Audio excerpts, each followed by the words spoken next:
Hi everyone, welcome back to Crochet Rocks. Tracy here, and boy, big busy day, getting caught up and stuff today. And I don't normally have a ponytail up there, but it just goes to show how long my hair is, that it actually lays how it used to when I just had a ponytail, or less, just when I just had hair. It's really got long. It's ridiculously long. Never, ever, ever has it been this long, and it's weird. It's weird for me to have it. It's just, I don't know how. Well, today, first day back at home, full day. So I went out into the yarn van, finished off packing the orders that I started on the other day, and now finished them all off, so they're all done. And that took me most of the morning, beginning of the afternoon, and I came in and thought, better get my granny square done. So I did this one, and I kind of, it was just plucked it out of the air, you know, and did that one. So that was that, and I called it the turnabout because it kind of changes direction. And that one's done now. Right-handed and left-handed is done and on, and you've probably seen it already. I cooked dinner. And wow, yeah. And then I also got onto the company who sent me the yarn, because I have 16 balls, cakes of yarn that I can't use, and that's not on. So they agreed to give me a credit note for one ball that was missing of one thing. And for the, first of all, they said 10, and I said, no, if you read the message in its entirety, there are 10 of one and 6 of another. There are 16. And then they said, can you send me a picture? So I made sure every single band, you could see it was blank. And I sent a picture to them, and they apologised and said that this had happened because the manufacturer's address was on the yarn band. And I replied saying that there always is a manufacturer's address on the yarn band. It's an industry standard that's there. So I don't understand that, but never mind. I cannot accept them blank. So they said, would I like a refund or replacement? So my answer was, if you have the replacement in stock, I'll have the replacement. If not, I'll have a refund, but not a credit note. So I haven't heard any more back from them since. And what a palaver, I say. I don't know. So the funeral went well, as funerals can go well. And it was a very nice send-off. It was a traditional burial. And don't get so many of those now. I mean, obviously you do get burials, but most people, not majority of people, opt for cremations. And but the family, like his family, had undertakers in the family, so they just did it. They did the funeral. So all the funeral cars were driven by a family, and he had a horse and carriage, and that was driven by family, and all the family were in. But because Gavin raced cars, as well as did up vintage cars, a lot of the cars he worked on did a drive-by, like procession, and everybody drove to the wake, which was in a golf course, golf club. And so we followed this procession of beautiful old cars. And then we had like a little, you know, people could have a drink if they wanted, or tea and coffee, and a little buffet, and music was playing, and they were playing on a loop, like pictures of the family and Gavin and all that sort of thing. It was nice, but we couldn't stay too long because we had to go and pick up Tyler, so we didn't stay till the end. But the girls, they all, I don't know, maybe the boy too. So I always think of them as the girls, but they have a brother. And they stayed the night there. So I think that they were all going to, once everybody had gone, do their send off their way and, you know, have a bit of a drink. So, yeah, it was very pleasant though, very nice. And I caught up with my my friend who I used to work with called Diane. And I can't remember if I told you this, but I probably did. And it's been a bit of a whirlwind of a week. So forgive me if I tell you the story again. But one day, Lisa and Gavin were going to get married. And so the night of the wedding, eve of the wedding, I had a dream. And I've told a few people this, so I don't know if it's you. And I do apologise if it is. But it was in Headcorn, and the church set is like back from the road. You can't see it, and you can't see the car park or anything like that. And I'd driven through Headcorn a couple of times due for work. So I used to work for the ambulance service, and it wasn't far away from where the helicopter was based. Anyway, so the dream that me, the boys, and their dad parked up on this grass verge car park, and then got out the car, and you could see the church, and you walk across the grass and into the grounds of the church, and then you've got this gabled entrance, and inside you've got like a vestibule type, partition, and in front of that is a signing in book, and there was a girl I worked with called Diane standing there. So in my dream I said to her, "Hello Diane, what are you doing here?" And she said, "I'm the auntie of the groom." And I said, "Are you?" "I'm the auntie of the bride. That makes us aunties-in-law."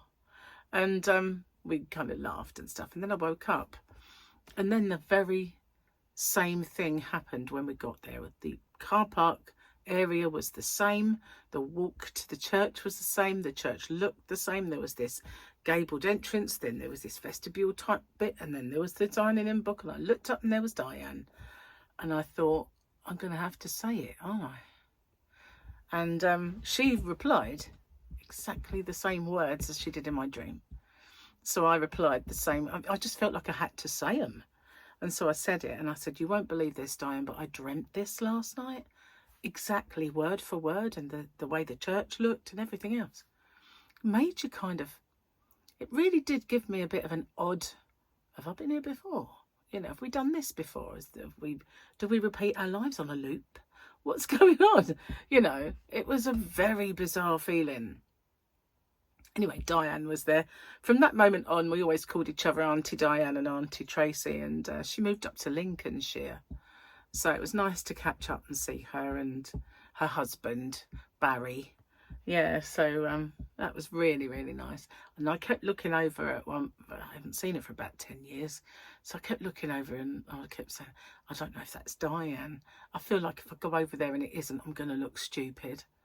So all of a sudden she came over and she went, "Don't say hello to me then, Auntie Tracy." I went, "Oh, it is you." I just didn't know, I was kind of I just didn't want to make a fool of myself going up and say, "Oh, I'm not Diane, I'm a cousin," or something. But it was a very, very nice day. And the cemetery where he is, he's got an absolutely lovely little plot, the beautiful conifer tree right by it. And I think Lisa wants to put a bench there. So yeah, very nice it was, but sad. Pardon me. So I was fine. Both my boys were with me, and Victoria.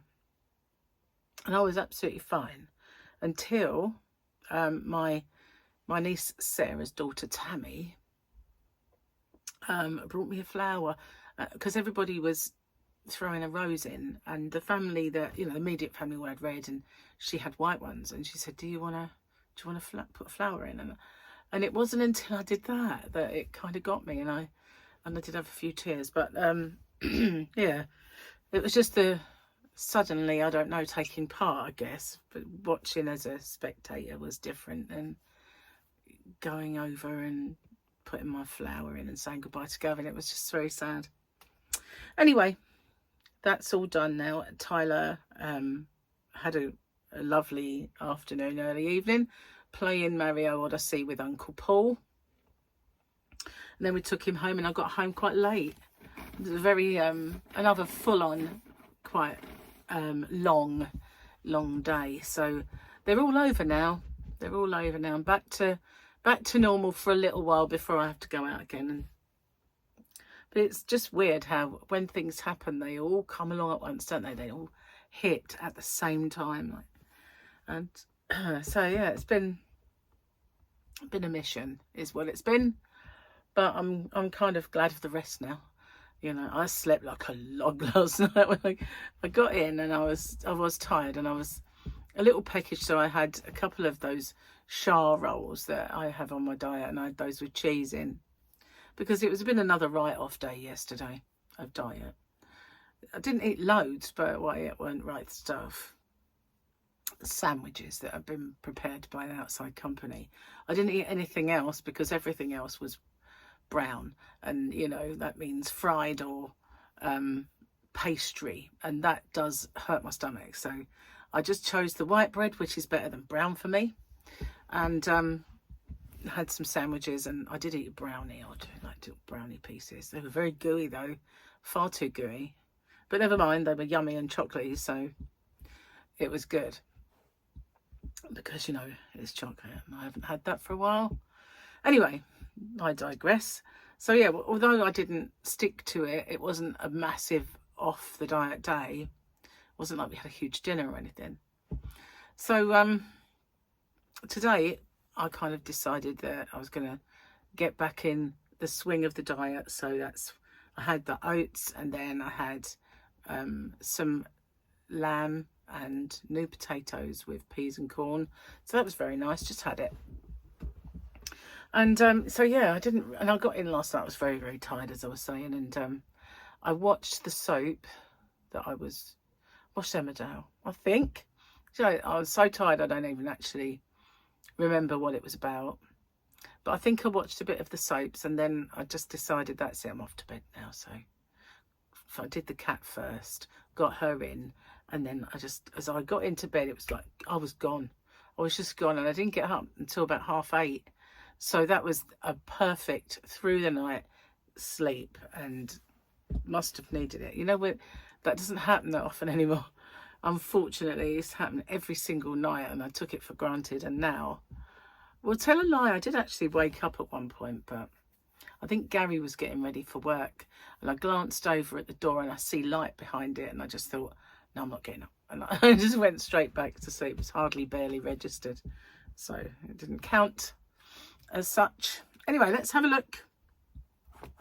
Let's have a look at the book.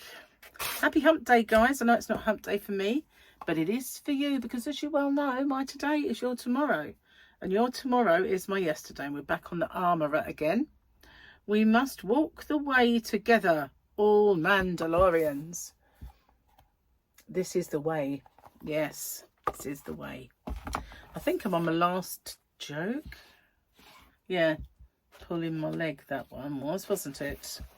Naughty Gary. Naughty. Don't know what this is. An old married couple. An old married couple are in a church one Sunday. When the woman turns to her husband and says, "I've just let out a really long silent fart. What should I do?" The husband turned to her and said, "Replace the battery in your hearing aid."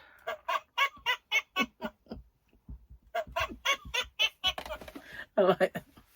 So you'll be pleased to know, I don't know where they are right this precise moment in time, but Gary has written us some new jokes.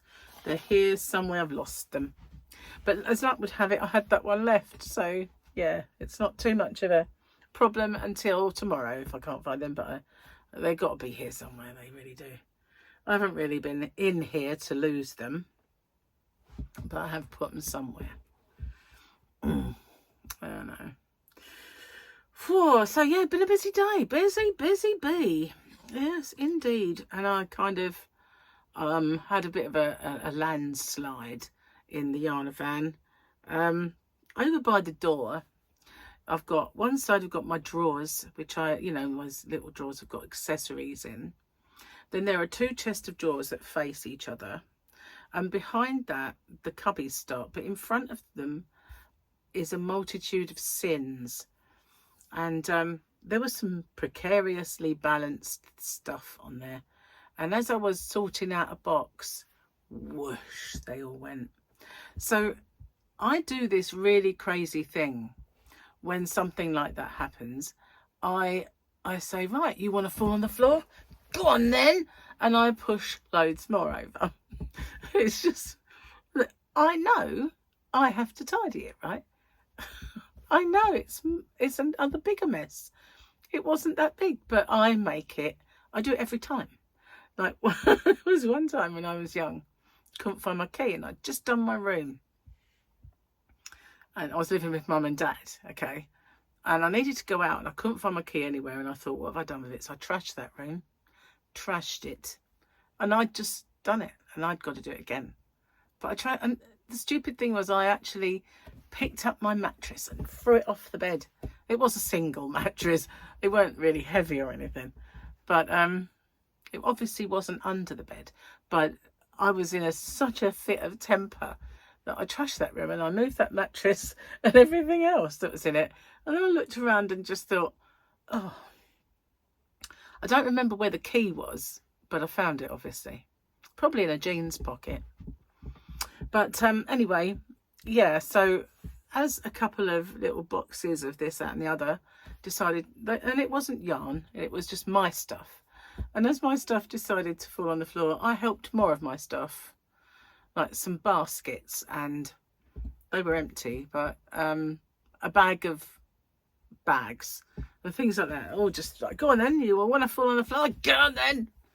Yeah, sort of anger. But I picked them all up, and now they're not anywhere near as tidy as they looked the first time. But I will get in there and sort them, more of it out. But it's just this weird, I don't know why I do it, because I just make more work for myself. But yeah, character flaw, just lose it a bit. But you know, it was only my stuff. The stuff that is by the door that I need to move and get rid of. And there is a lot of areas out in that yarn van that I could utilise a lot better. Like, I have stuff that's underneath the cupboards that if that wasn't there, the other things that are in the way could be there, you know. And I look at it sometimes and I think you could just chuck all of this stuff out. Basically, like, there's a chest of drawers which is neither use nor ornament. It could go, you know, it could definitely go, and you could really get more stuff in there. And then in the corner there is a chest, like a thin chest of drawers. I never see it because there's always yarn in front of it. Doesn't need to be there. That could actually be utilised, that space, possibly. There's just so much stuff in there that is not used in the way. It really does need a blitz. Sorry, I had to plug in my equipment. Just noticed that. But that's true of the area that fell as well. It's just full of my stuff. And it's stuff I hang on to. You know, I'll use that one day, and I won't. That's the thing. I won't. To be fair, you know, a couple of times I've thought, I'll keep that, I'll use it one day. And I have lined bags with it, you know, so there are a few things that I have used. But on the whole, most of it is just, well, there's no other word other than tut. It's tut. And it sits there mocking me and falling over when it doesn't need to do that. Anyway, I will be more organised one of these days. Eyeball is still the same. I won't go. It won't go. And I'm not sure what it is, because it doesn't look like a sty. But it's just weird and it just won't go. I possibly should have carried on antibiotics for longer. I found them again. But it just doesn't seem to go down with them anyway. But I will give it another go with it. I got a message from one of the doctor's appointment. It's a lung specialist or the respiratory one, and it's just like sent me this thing saying you don't have to do anything yet, but we are aware you've been referred. It's like, oh, okay, whatever. So I was reading it, you know, like you do on Tinternet, and it could be that I've been, because oh, excuse me, I've gone dry. Because I've had so many infections, like chest infections and things like that. It could be that it has now given me COPD. Or it could be GERD. And I had kind of heard of GERD, but I don't, although you know, if I was to lay down after dinner, I'd probably get heartburn. But I don't suffer with acid reflux that much. Michael does, but I don't, you know. So I'd be surprised if it was GERD. But I used to be scared, you know. I used to live in abject fear of having breathing problems in my old age. It used to be the thing that I'd always worry about, you know. I don't want to be one of these people that can't go out and you've got an oxygen tank and all that stuff. It used to frighten me, literally. And I couldn't think of anything worse than fighting for breath. So, yeah, not best pleased that I don't even smoke, or never have, and these things keep trying to get me, guys. They're keep trying to get me. So, well, you know, it might not be any of those things, but don't know. I have to wait and see, I suppose. One thing is for sure, I am not going to allow it. I'm not going to allow it to take over my life. Whatever it is, I'm going to just fight it. And yeah, I know that, you know, once you've got a certain thing, there's no kind of pretending it doesn't exist. But yeah, I will try, and if it's whatever it is, I will try and live the best I can, whatever it is. Anyway, enough of that. I have been uploading a few of the things to my shop. I've got a little yarn order to show you guys. I'll do that soon. I have got to film some giveaways. I'll probably do a batch recording of them again, and Sunday ones as well as hump days, because that has been really good for me. It has. Anyway, guys, I am going to get off and upload this video and spend a bit of time with Gary. He's just got in and had dinner with me, and now he's watching Tipping Point and The Chase. And oh, my cup of tea. I don't mind watching one once in a blue moon, but I don't want to. And sometimes they're on a loop, you know. They start showing older ones, and they get them one after the other, and I just think, oh, no. Anyway, as I said, I will see you on the next one. Take care, everyone. Bye for now.